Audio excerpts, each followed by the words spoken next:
हा सगळा शृंगार दिसला तर हा मला अधिक महिन्याला वाण आलेला आहे. हे मला कोणी पाठवलं, कसं पाठवलं हे मी तुम्हाला थोडक्यात सांगणारच आहे. पण त्याच्या अगोदर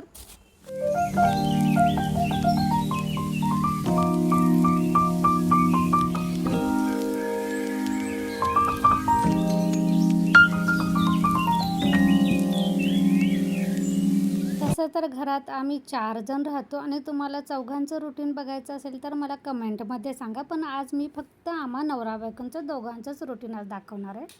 घर म्हटलं की घरात 4 माणसं असतातच आणि सकाळची वेळ म्हटलं की घरात सगळीजण असतात. कारण सकाळच्या वेळेत कोणीच बाहेर गेलेलं नसतं, पण बाहेर जायची तयारी असते. पण जेवढा का वेळ सकाळच्या वेळेत घरी असतं त्यावेळी प्रत्येकाचं कामाचं रुटीन वेगळं असतं, काम करायची पद्धत वेगळी असते, वेळ घालवण्याची पद्धत वेगळी असते. तर आज मी आम्हा दोघांचं म्हणजे आमच्या दोघां नवरा बायकोंची आजची सकाळ कशी होती मी थोडक्यात सांगणार आहे. तरी तुम्ही आजचा व्लॉग शेवटपर्यंत बघा आणि तुम्हाला आवडला तर एक लाईक नक्की करा. तर आजची सकाळ माझी पहाटे 6:30 पासून मी आजच्या कामाच्या रुटीनला सुरुवात केलं होतं.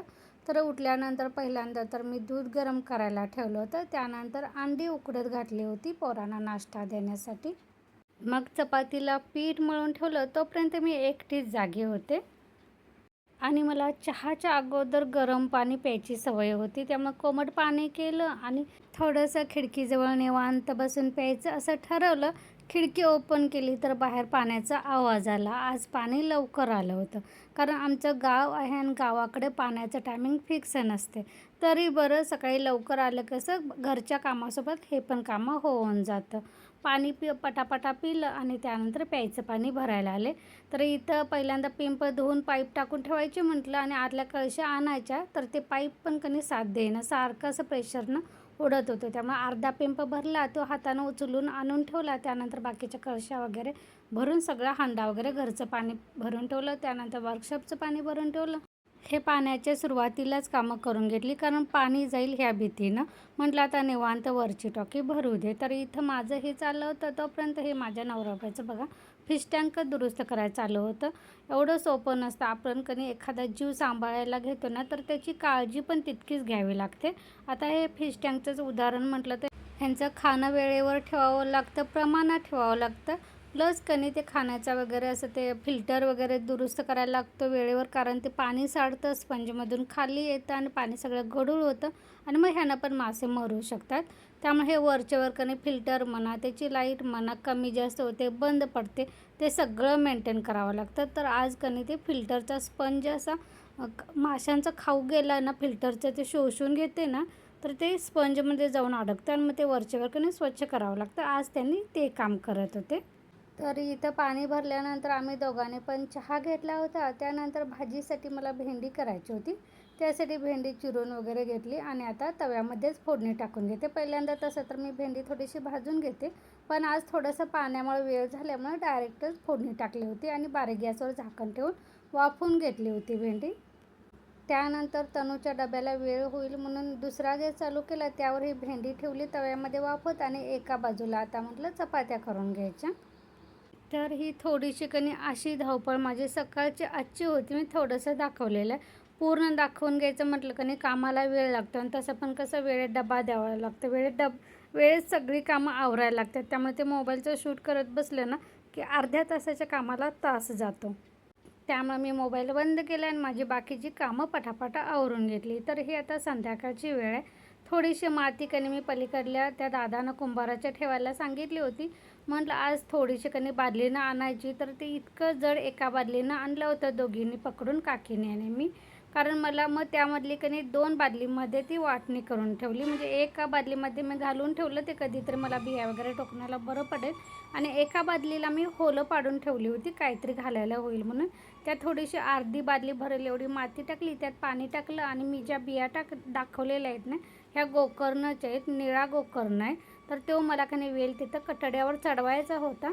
तो त्यामध्ये पेरून घेतला. आता बघू ते किती दिवसांनी उगवतं. ते मला कठड्याला पूर्ण असं आलेलं बघायचं आहे. पांढरा गोकर्ण आहे, तो मी तुळशीमध्येच लावलेला आहे त्या नळ्यामध्ये. म्हटलं हा बादलीमध्ये लावूया म्हणजे जरा चांगला भर येईल. तर हे वाण बघून तुम्हाला समजलंच असेल की अधिक महिना चालू आहे आणि अधिक महिन्यात आईला वाण दिलं जातं.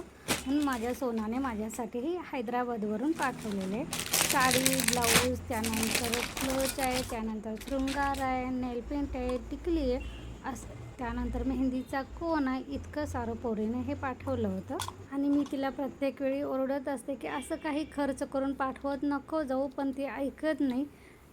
नेहमी काही ना काही असं पाठवत असते.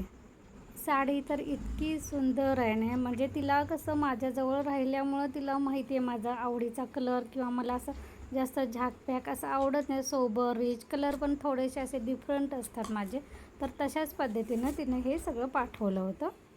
तर ह्यासाठी खूप खूप खूप धन्यवाद सोना.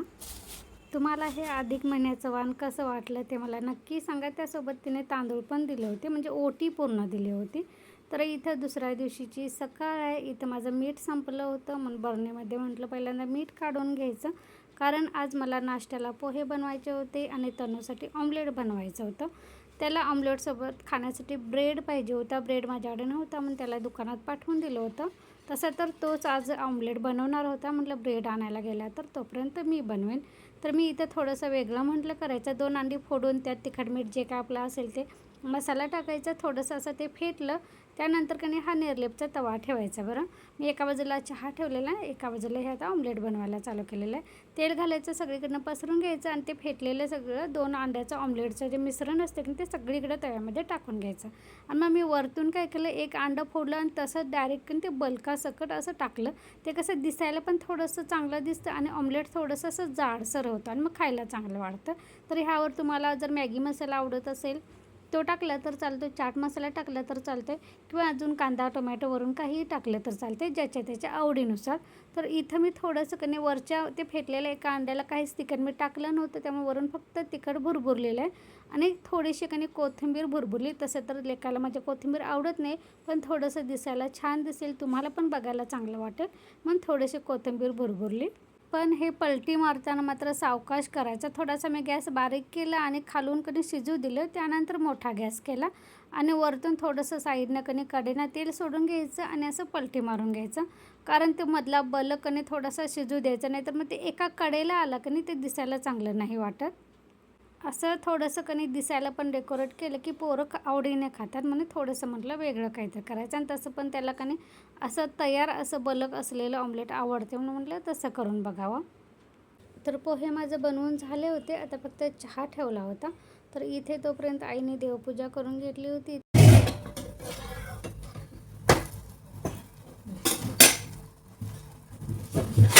ब्रेड गरम करणार आहे.